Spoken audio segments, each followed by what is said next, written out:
We use automation and machine learning to engineer microbes, little single-cell creatures, to turn them into the chemical factories of the future, making novel molecules for industrial and health applications. Microbes exist in the real world. We'll modify them slightly to make more of the thing they make naturally, or maybe to make something new altogether.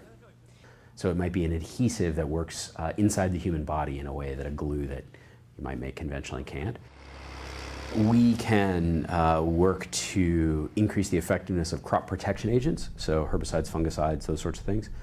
We can reduce the toxicity of agents that seem to work but actually cause other kinds of problems. What we're doing is we're searching the genome for the things that might work, and what machine learning does is it looks for patterns that a human wouldn't find. No, it for sure wouldn't have been possible 5, much less 10 years ago. The idea of storing information in DNA has been around for several decades. It's just that we hit upon an idea that makes it economically attractive to do it. We, as a society, are generating so much data with 5G wireless networks, Internet of Things, high-definition video, and just social media. So by the year 2025, we're going to generate a lot more data and a lot more useful data than we'll have the capacity to store.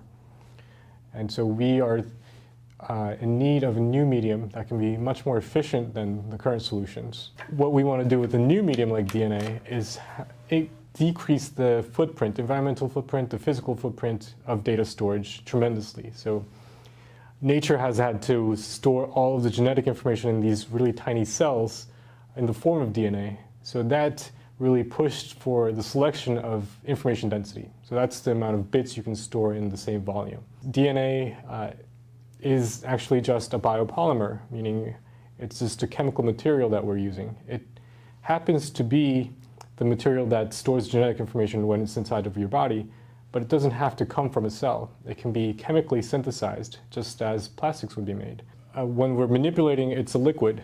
It's a liquid solution that you move around to assemble different pieces of DNA. And then for storage, we would dry that down so that it's a powder in any tube that you were storing it in. You can have it last for thousands of years.